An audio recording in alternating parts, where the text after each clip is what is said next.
नमस्कार विद्यार्थियों, DRR biology group में आपका स्वागत है। तो विद्यार्थियों, MCQ बायोलॉजी सीरीज के अंतर्गत आज हम चर्चा करेंगे 40 महत्वपूर्ण क्वेश्चंस पर जो कि कंपटीशन एग्जाम में पूछे गए हैं। तो अपना पहला क्वेश्चन औषधीय महत्व के पादपों से संबंधित है। सर्पगंधा पादप का कौन सा भाग औषधीय महत्व का है? तो विद्यार्थियों, मूल भाग इसका औषधीय महत्व का है। अंडाणु के कोरोना रेडिएटा का भेदन कर अंडाणु कोशिका झिल्ली तक पहुंचने के लिए शुक्राणु के एक्रोसोम के द्वारा स्रावित एंजाइम कौन सा है? तो विद्यार्थियों, शुक्राणु के एक्रोसोम के द्वारा हाइलुरोनिडेज एंजाइम का स्त्रावन किया जाता है, जो कि अंडकला का भेदन करते हुए शुक्राणु का अंडाणु में प्रवेश सुनिश्चित करता है। अगला क्वेश्चन अपना अल्नीनो प्रभाव से संबंधित है। गर्म जल की धाराएं जो समुद्र के अंदर समुद्री जीवों को समाप्त करने में सक्षम होती है, उस प्रभाव को एल्निनो प्रभाव के नाम से जाना जाता है। तो ये आर्कटिक महासागर में नहीं देखा जा सकता। और ग्रीन हाउस गैसों में कौन कौन सी गैसें सम्मिलित है? तो CO2, मीथेन, नाइट्रस ऑक्साइड और क्लोरोफ्लोरोकार्बन इसमें भाग लेने वाली मुख्य गैसें हैं। अगला है, उच्च कोटि के विटामिन, खनिज, प्रोटीन व स्वस्थ वसा युक्त फसल पैदावार को क्या कहा जाता है? तो विद्यार्थियों, बायो फोर्टिफिकेशन के नाम से इसे जाना जाता है। अगला क्वेश्चन में अपने जैव उर्वरकों का प्रमुख स्रोत पूछा गया है। तो बैक्टीरिया, कवक और साइनोबैक्टीरिया इसके प्रमुख स्रोत हैं। क्वेश्चन नंबर 7 में अपने केंद्रपीठ की अंडे के लक्षण पूछे गए हैं। किसमें पाए जाते हैं? तो कीटों के अंदर केंद्रपीठ की अंडा पाया जाता है। इस क्रिया द्वारा पादपों में चूषण बल लगाकर रसारोहण या सेल सेप की क्रिया संपन्न होती है। तो वाष्पोत्सर्जन की क्रिया के द्वारा लगने वाले चूषण बल से यह क्रिया पूर्ण होती है। 9वें क्वेश्चन में अपने रासायनिक कीटनाशी की विषाक्तता मापने के लिए परीक्षण प्रजाति के लिए उसकी निर्धारित करना आवश्यक है पूछा गया है। तो मीडियम लीथल डोज, जिसे हम LD के नाम से, लीथल डोज के नाम से जानते हैं, यह हानिकारक पदार्थों की विषाक्तता मात्रा का निर्धारण करने वाली मात्रा होती है, डोज होती है। 10वें क्वेश्चन में पूछा गया, पुनर्योगज DNA प्रौद्योगिकी में आणविक कैंची के नाम से किसे जाना जाता है? तो विद्यार्थियों, रेस्ट्रिक्शन एंजाइम को आणविक कैंची के नाम से जानते हैं, जो कि 2 प्रकार के होते हैं, एक्सोन्यूक्लिएज और एंडोन्यूक्लिएज एंजाइम। फिर है, बैंगन का लघुपर्णी रोग है, तो ये माइकोप्लाज्मा के द्वारा होने वाला रोग है। 12वें क्वेश्चन में सही युग्म की पहचान पूछी है। तो ऑक्जिन जो अपना हार्मोन है वो शीर्ष कलिका प्रभाविता के लिए उत्तरदायी है, जिसे हम शीर्ष प्रमुखता के नाम से भी जानते हैं। तो विद्यार्थियों, साथ ही साथ आपको ध्यान में रखना है कि जिब्रेलिन बोल्टिंग प्रभाव के लिए उत्तरदायी है, साइटोकाइनिन कोशिका विभाजन के लिए उत्तरदायी हार्मोन है, और इथाइलिन हार्मोन फलों के परिपक्वन में काम में लिए जाने वाला हार्मोन है। 13वें क्वेश्चन में मधुमक्खी पालन का महत्व पूछा गया है कि सर्वाधिक महत्वपूर्ण कौन सी क्रिया है? तो परागण क्रिया के लिए मधुमक्खी पालन किया जाता है। 14वें क्वेश्चन में जैविक नियंत्रण कारक के बारे में पूछा गया है। तो पेनिसिलिन जी को जैविक नियंत्रण कारक के नाम से जानते हैं। अगले क्वेश्चन में पूछा गया कि एक परजीवी खाद्य श्रृंखला में संख्या का पिरामिड सदैव रहता है। तो विद्यार्थियों, ये उल्टा पिरामिड रहता है। फिर है, राजस्थान में किस प्रकार के वन पाए जाते हैं? तो राजस्थान में शुष्क वन पाए जाते हैं। फिर है, रिसिनस कम्युनिस किस पादप का वानस्पतिक नाम है? तो विद्यार्थियों, अपने को पता है कि ये अरंडी का वानस्पतिक नाम है। 18वें क्वेश्चन में पादप उत्तक संवर्धन के लिए कीटाणुहीन वातावरण प्रदान करने के लिए किसका उपयोग किया जाता है? तो इसके लिए लेमिनर वायु प्रवाह बेंच का उपयोग किया जाता है। अगला क्वेश्चन कॉकरोच में लैंगिक द्विरूपता से संबंधित है कि नर कॉकरोच मादा कॉकरोच से किसकी उपस्थिति के कारण भिन्न होता है? तो एक जोड़ी एनल स्टाइल्स के कारण ये मादा से भिन्न होता है। नर के अंदर एक जोड़ी एनल स्टाइल्स, जिसे हम गुद सूक के नाम से जानते हैं, पाए जाते हैं, जबकि मादा में ये अनुपस्थित होते हैं। 20वें क्वेश्चन में सिलेंट्रेटा की विशेष दंश कोशिकाओं का नाम पूछा गया कि किस नाम से इसे जाना जाता है? तो इन्हें निमेटोसिस्ट या निडोब्लास्ट सेल्स के नाम से जाना जाता है। फ्लेम सेल जो होती है, प्लेटियलमिथीज के सदस्यों में पाई जाने वाली उत्सर्जन से संबंधित कोशिकाएं होती हैं। अगले क्वेश्चन में खपरा बीटल ट्रोगोडर्मा ग्रेनेरियम की अनाज को हानि पहुंचाने वाली अवस्था के बारे में पूछा गया है। तो विद्यार्थियों, इसकी लार्वा अवस्था सर्वाधिक हानिकारक अवस्था होती है। 22वें क्वेश्चन में बाजरे का हरित बाली रोग का कारण पूछा गया है। तो स्क्लेरोस्पोरा ग्रेमिनिकोला इसके लिए उत्तरदायी है।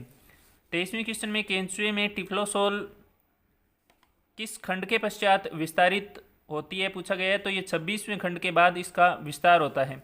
24वें क्वेश्चन में अपने विटामिन B12 के स्रोत पूछे गए हैं। तो यीस्ट के द्वारा और यकृत के द्वारा ये प्राप्त की जाती है। क्वेश्चन नंबर 25 में पुनर्योगज प्रौद्योगिकी द्वारा निर्मित प्रथम चिकित्सकीय उत्पाद पूछा गया है। तो विद्यार्थियों, यह उत्पाद मानव इंसुलिन है, जिसे हम यूमुलिन के नाम से भी जानते हैं, जिसे अमेरिका की कंपनी एली लिली ने बनाया था। क्वेश्चन नंबर 26 में कोशिकाओं के आरएनए का मुख्य भाग किसमें पाया जाता है पूछा गया है, तो ये कोशिकीय राइबोसोम्स के प्रमुख भाग का निर्माण करता है। क्वेश्चन नंबर 27 में प्राणी जगत का वर्गीकरण किन लक्षणों पर आधारित है पूछा गया है, तो ये संगठन का स्तर, सिमेट्री और देहगुआ पर आधारित है। देखिए, संगठन के स्तर पर आधार पर अपने जीवद्रव्य स्तर का, कोशिकीय स्तर का, उत्तक स्तर का इस प्रकार से डिवाइड करते हैं। समिति के आधार पर अपने द्विपार्श्व समिति, गोलीय समिति, अरीय समिति इस आधार पर डिवाइड करते हैं। और सिलोम के आधार पर अपने एसिलोमेट्स, स्यूडोसिलोमेट्स और सिलोमेट्स के अंतर्गत समस्त जीवों को बांटा जाता है। 28वें क्वेश्चन में मोटा अनाज किस कुल की होती है पूछा गया है, तो ये पोएसी से संबंधित है। 29वें क्वेश्चन में पैथोजन, रोगजनकों द्वारा उत्पन्न पादप रोग क्या कहलाते हैं पूछा गया है, तो ये रोग संक्रामक रोग कहलाते हैं। क्वेश्चन नंबर 30 में जीवाणुओं द्वारा उत्पादित बिट्टी आविश स्वयं जीवाणुओं को नहीं मारता, इसका कारण पूछा गया है, क्योंकि ये सामान्य अवस्था में क्या होता है, निष्क्रिय होता है और ये कीटों के शरीर में पहुंचकर सक्रिय हो जाता है, जिसके पश्चात ये हार्नाल में छिद्र उत्पन्न करते हुए कीटों को समाप्त कर देता है। इस बिट्टी के द्वारा उत्पन्न प्रोटीन का भी नाम आपको याद रखना है, तो ये प्रोटीन विद्यार्थियों क्राई प्रोटीन होती है। क्वेश्चन नंबर 31 में अपने एम्फीबिया के लक्षण पूछे गए हैं, तो नम व ग्रंथि युक्त त्वचा का पाया जाना इनकी प्रमुख विशेषता है। क्वेश्चन नंबर 32 में इचमाइट जो मानव में परजीवी होता है वह स्केबीज का कारक होता है, इसकी जाति पूछी गई है, तो ये सार्कोप्टिस जाति का सदस्य है। फिर है पर्यावरण की दृष्टि से सुरक्षित व प्रभावी कीट नियंत्रण की विधि है, तो फिरोमोन ट्रैप और कृषण नियंत्रण दोनों इसके लिए प्रभावी नियंत्रण की विधि है। फिरोमोन ट्रैप को इसके लिए ज़्यादा बेटर आंसर माना जा सकता है। अगले क्वेश्चन में अपने द्विनिषेचन के बारे में पूछा गया कि द्विनिषेचन किसे कहते हैं, तो द्विनिषेचन युग्मक संलयन और त्रिसंलयन दोनों घटनाओं को सम्मिलित रूप से अपने द्विनिषेचन के नाम से जानते हैं। तो देखिए विद्यार्थियों, ये आवर्तबीजी पादपों का प्रमुख लक्षण है, जिसके दौरान एक नर युग्मक अंड कोशिका के साथ मिलकर युग्मनज का निर्माण करता है, जबकि दूसरा नर युग्मक ध्रुवीय केंद्रक या द्वितीयक केंद्रक के साथ मिलकर त्रिगुणित भ्रूणपोष का निर्माण करता है। त्रिगुणित भ्रूणपोष के बनने की इस घटना को त्रिसंलयन कहते हैं, और यहाँ 2 बार निषेचन की इस घटना को अपने दोहरा निषेचन या द्विनिषेचन के नाम से जानते हैं। अगले क्वेश्चन में अपने पादपों में जीन स्थानांतरण की विधि कौन सी नहीं है पूछा गया है, तो कैप्सुलीकरण का उपयोग जीन स्थानांतरण के लिए नहीं किया जाता। इलेक्ट्रोफोरेशन, सोनीकरण और सूक्ष्म इंजेक्शन तीनों ही विधियाँ इस दौरान काम में ली जा सकती हैं। क्वेश्चन नंबर 36 में आवर्तबीजियों के अभिलाक्षणिक विशेषता पूछी गई है, तो इनके बीज फलभित्ति के अंदर स्थित होते हैं, इसी कारण इन्हें आवर्तबीजी या एंजियोस्पर्म के नाम से जानते हैं।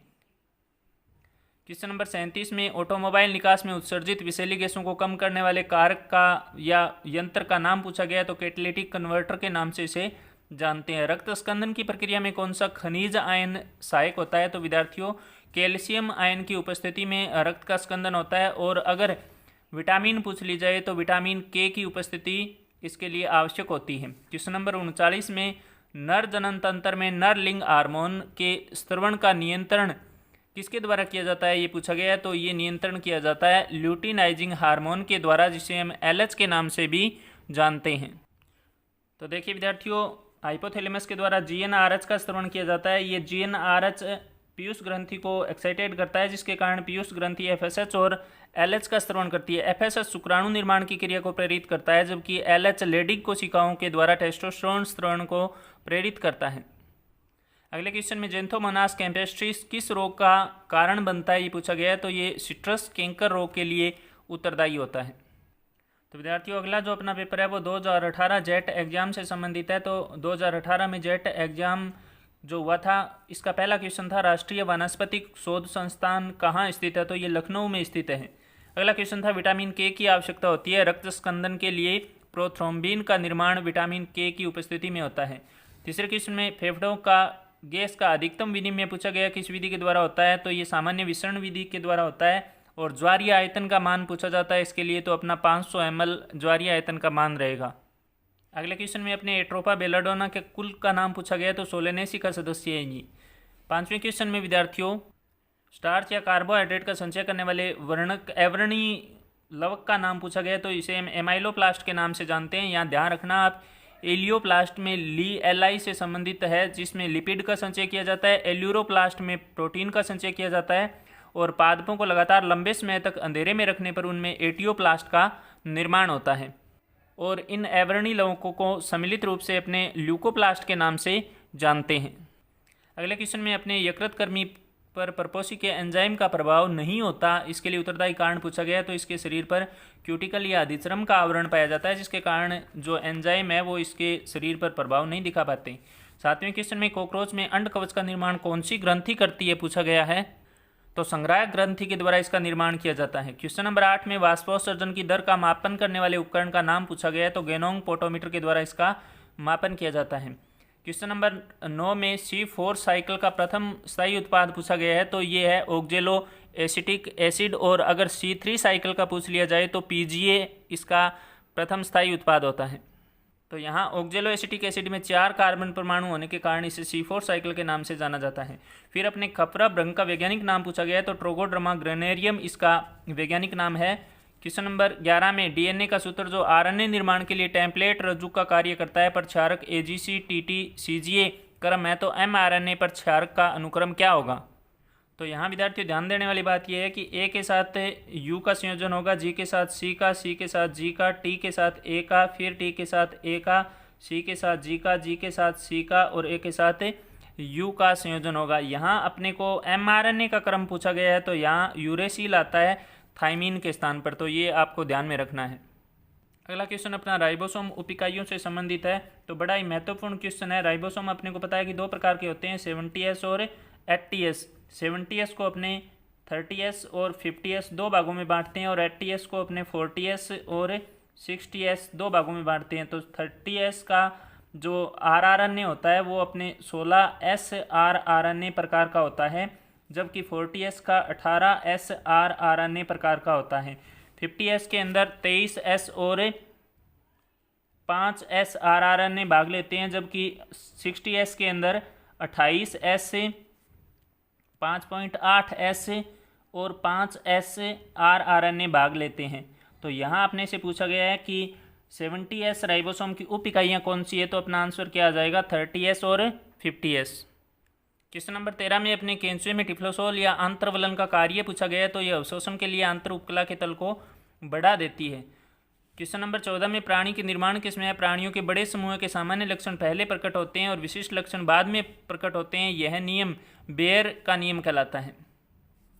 फिर केंद्रपीत की अंडे पाए जाते हैं। तो ये क्वेश्चन रिपीट हो गया है विद्यार्थियों। तो कीटों के अंदर केंद्रपीत की अंडे पाए जाते हैं।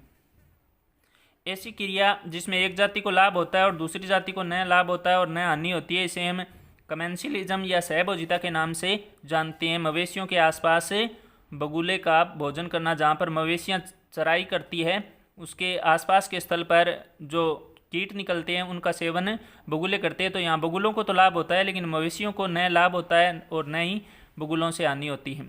17वें क्वेश्चन में ग्राफ्स ओपर का ऑर्डर पूछा गया। तो ये ऑर्थोप्टेरा का सदस्य है। क्वेश्चन नंबर 18 में विषम युग्मजी संतति को अप्रभावी समयुग्मजी के साथ जो संकरण करवाया जाता है उसे किस नाम से जाना जाता है। तो विद्यार्थियों ये ध्यान में रखना, इसे हम टेस्ट क्रॉस के नाम से जानते हैं।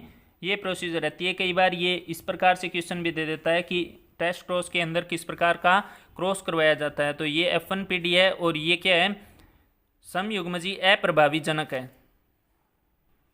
अगले क्वेश्चन में श्वसनीय केंद्र जो श्वसन का नियंत्रण करता है नाम पूछा गया। तो मेडुला ओब्लांगेटा को इस नाम से जाना जाता है जो कि श्वसन क्रिया का नियंत्रण करता है। फिर एंडोसर के पश्चात ग्राफियन पुटक का शेष भाग किस में परिवर्तित हो जाता है। तो विद्यार्थियों ये कार्पस ल्यूटियम का निर्माण करता है, जिसके द्वारा प्रोजेस्टेरोन का स्त्रवण किया जाता है और जब निषेचन न हो पाता है तब ये कार्पस ल्यूटियम टूटकर कार्पस एल्बिकेंस में बदल जाती है, जिसके द्वारा किसी प्रकार का हार्मोन स्रावित नहीं होता। तो क्वेश्चन पूछा जाता है कि क्या होगा यदि कार्पस ल्यूटियम विघटित हो जाए तो गर्भाशय में भ्रूण का रोपण नहीं हो पाएगा या उसका परिवर्धन नहीं हो पाएगा। अगले क्वेश्चन में अपने गन्ने का कुल पूछा गया है। तो ग्रेमिनी कुल का सदस्य है।